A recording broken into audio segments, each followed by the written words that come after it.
Jai Hind students, welcome to your YouTube channel AK Physics Guru. I am Abdul Qadir, your physics teacher. Today we will discuss about the heating effect of current. इससे पहले देखो हमने किया था resistance combination किस तरीके से resistances को कंबाइन करेंगे, कैसे सीरीज कॉम्बिनेशन होता है, कैसे पैरेलल कॉम्बिनेशन होता है. This is all about the previous video. But अब की बार हम पढ़ेंगे हीटिंग इफेक्ट ऑफ करंट. और देखो आपने कई बार ये चीज महसूस की होगी कि जब भी किसी वायर के अंदर से करंट हम पास करते हैं तो वो गर्म हो जाती है. और इसी फिनोमिना का यूज करते हुए बहुत सारे एप्लियंस भी बनाए गए हैं, जैसे कि इलेक्ट्रिक आयरन प्रेस करते हैं हम करंट देते हैं, प्रेस गर्म होती है कि नहीं होती? होती है. इलेक्ट्रिक रोड पानी गर्म करने के लिए हम यूज करते हैं. गीजर, इलेक्ट्रिक गीजर पानी गर्म करने के लिए हम यूज करते हैं. Electric toaster. ठीक है, तो ये सारे एप्लियंस हमारे पास हैं जो कि इस फिनोमिना पे बेस्ड है, हीटिंग इफेक्ट ऑफ करंट. अब देखो क्या होता है हीटिंग इफेक्ट ऑफ करंट. इसमें कहते हैं कि whenever A current is pass through the conductor its temperature is increases. इसका जो टेम्परेचर है वो इंक्रीज हो जाता है, बढ़ जाता है.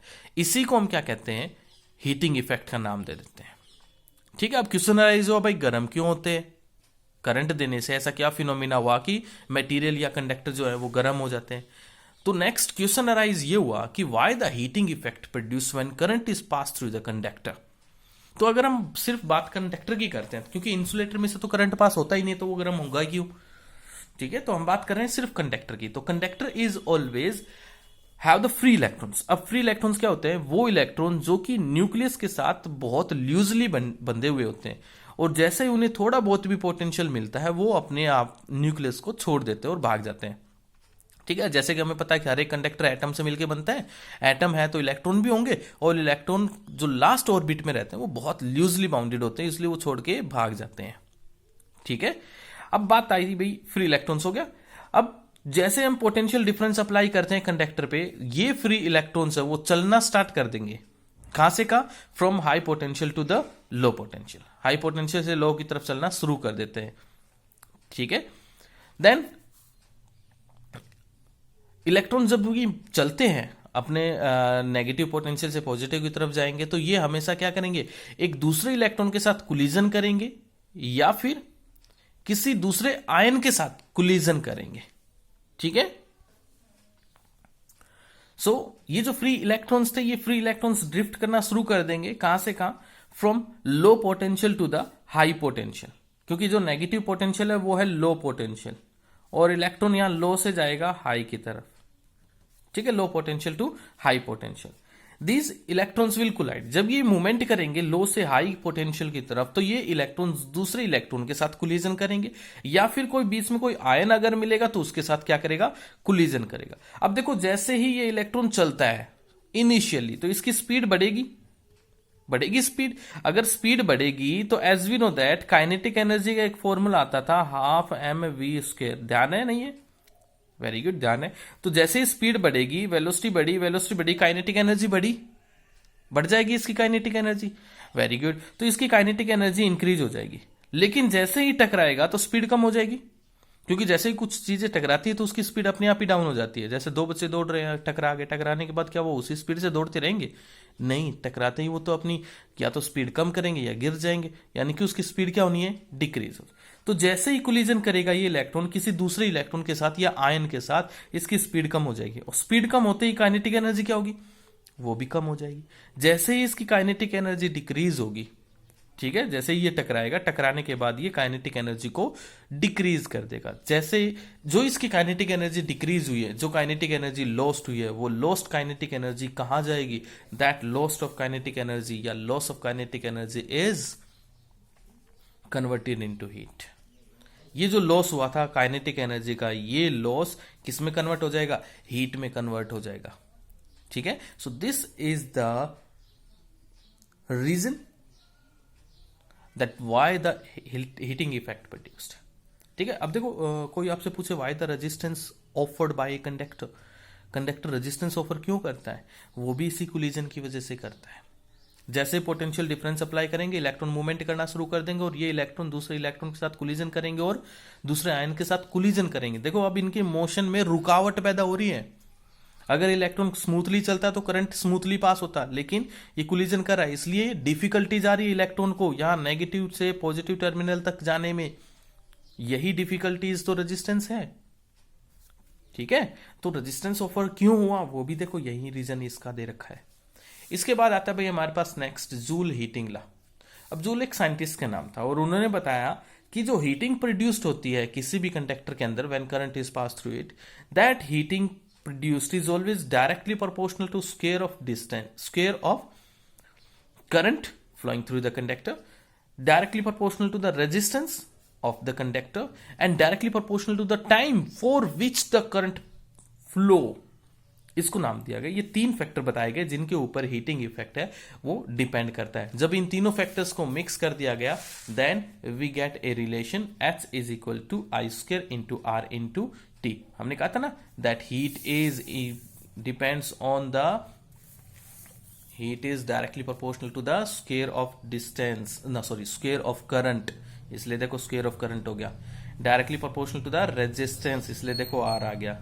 And directly proportional to the time, इसलिए देखो क्या आ गया, टी आ गया। ठीक है, तो इसी के बेसिस पे हमने कह दिया कि H is directly proportional to I square into R into T. This relation is called Joule's law of heating effect.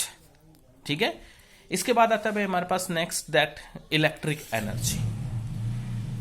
Electric energy means the total work done by a current.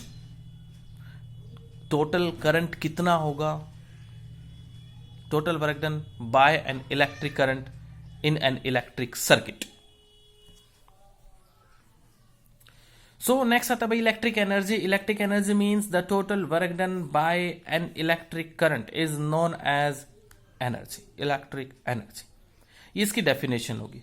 अब देखो जैसे definition है इसके basis पे हमने एक article इसमें पूरा कंप्लीटली एक्सप्लेन किया है। साथ में जो हीटिंग इफेक्ट का रिलेशन आता है ये रिलेशन भी इसी में सोल्व हो गया। कोई आपसे पूछे कि derive the derivation of this heating effect H is directly proportional I square R T, इसका डेरिवेशन दो, तो यही डेरिवेशन आप इसमें यूज कर सकते हो। तो क्या आया, एज वी नो दैट कि करंट जो होता है वो हमारे पास आता है चार्ज पर यूनिट टाइम, और यहां से चार्ज की वैल्यू हमने निकाल दी, charge is equal to I into T, इसके बराबर रहेगा।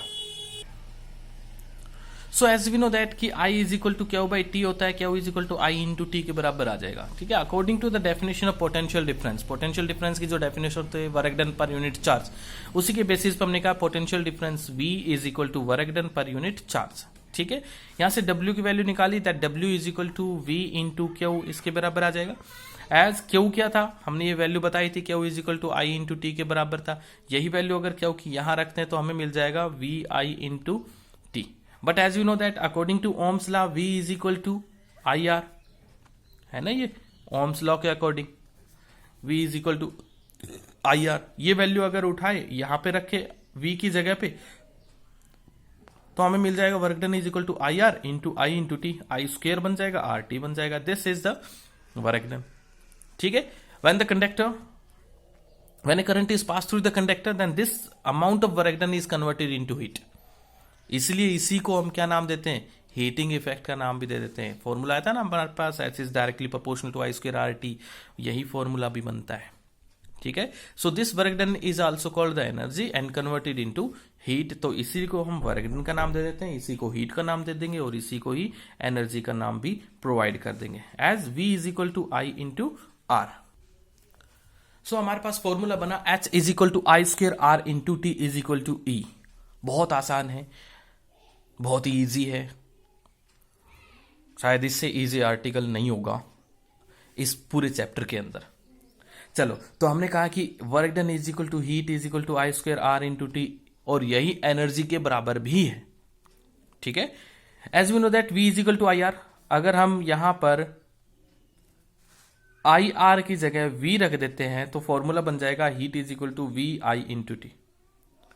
वहीं हमें पता है कि I is equal to V by R, इसके बराबर होता है। अगर हम इस फॉर्मूले के अंदर I की जगह V बाई आर रख देते हैं, I की जगह क्या रख दिया, V अपॉन आर, इस फॉर्मूले में आई की जगह रखा v बाई आर, तो नीचे आर स्क्वायर बनेगा, एक आर से आर कैंसिल हो जाएगा, डिवाइड में एक आर बच रहा है हमारे पास, तो वो बन जाएगा ये work done is equal to heat v square by R into T, या फिर इसको ऐसे लिख देते हैं। ठीक है, अब देखो इस एनर्जी के टोटल कितने फॉर्मूले बने, वर्क डन आया था, वर्क डन ही एनर्जी के बराबर, यही हीट के बराबर, और ये आया था आई स्क्वायर आर टी के बराबर, और यही वी आई टी के बराबर भी आया था यहाँ पे, और यही V square by R into T के बराबर भी आया था। ये सारे फॉर्मूले बन गए किसके, हीटिंग इफेक्ट के लगा लो, एनर्जी के लगा लो, या वर्क डन के लगा लो। ओके, अब आता है next electric power. Electric power, power देखो आपने 9th क्लास में पढ़ा था, वहां पे भी हमने कहा था rate of doing work is known as power, यहां पे भी ऐसा ही है, rate of doing work by an electric current is known as electric power. वहां पे देखो वर्क जो था कोई मैकेनिकली कोई कर रहा था, लेकिन यहां पर कौन वर्क करेगा, इलेक्ट्रिक करंट करेगा, इसलिए इसको इलेक्ट्रिक पावर का नाम दे दिया गया। पावर का फॉर्मूला तो आपने पहले पढ़ा था, वर्क डन अपॉन टाइम इसके बराबर होता है, as we know that work done का फॉर्मूला हमने अभी भी निकाला था, किसके बराबर होता है, V into I into T. ध्यान है ना कहां से किया हमने, यहां से किया, देखो ये रहा, work is equal to V into I into T. ठीक है, तो वर्क डन की जगह हमने उसकी वैल्यू रख दी v into I into T, यहां से पावर आपके पास आ गई, that power is equal to v into I into T and divide by T, work done upon time कर दिया, टाइम से time cancel, v into I. ये इसकी एक नई डेफिनेशन आप दे सकते हो कि power is equal to v into I. ये पावर की नई डेफिनेशन हमारे पास बन सकती है कि power is also equal to the product of current and potential difference. ठीक है, ये अगर डेफिनेशन आपको ये वाली याद ना रहे ना, तो ये लिख सकते हो कि it is the product of current and potential difference. ठीक है, तो ये एक फॉर्मूला बन गया इसका, power P is equal to V into I, but as we know that according to Ohm's law V is equal to I R. अगर V की जगह आई आर रखेंगे, V की जगह आई आर रखा तो क्या बना, आई स्क्वायर इंटू आर बन गया इसका दूसरा formula. As I is equal to V by R, इसके बराबर था current according to Ohm's law, तो इसी फॉर्मूले के अंदर I की जगह V बाई आर रख दो, यहां रखेंगे तो ये तो V तो एज इट इज, और I की जगह क्या हो गया, V बाई आर। फॉर्मूला क्या बना, V square divide by R. Are you getting this, very good. Now अब देखो पावर के फॉर्मूले कितने सारे हो गए, power by work done upon time भी होता है, एनर्जी अपॉन टाइम भी होता है, हीट अपॉन टाइम भी होता है, आई स्क्वायर इंटू आर ये निकाला था हमने, इसके बराबर भी है, वी इंटू आई के बराबर भी है, और वी स्क्वायर बाई आर इसके बराबर भी है। ये सारे हो गए भाई पावर के फॉर्मूले। इसके बाद जो नेक्स्ट आर्टिकल है वो आप खुद कर सकते हो, 9th में एज इट इज है, that is the commercial unit of energy, और as we know that commercial unit of energy is kilowatt hour, KWH, kilowatt hour, and 1 kilowatt hour is always equal to 3.6 into 10 raise to the power 6 joule. ठीक है, या फिर हम ये भी कह सकते हैं कि 1 kilowatt hour is equal to 3.6 mega joule. ठीक है, तो ये हमारे पास बनता है भाई 1 kilowatt, this is the commercial unit of energy. So this is all about today. अब इस चैप्टर में थोड़ा सा एक काम रह गया है, that is the rating of an electric appliances and the numericals on this topic.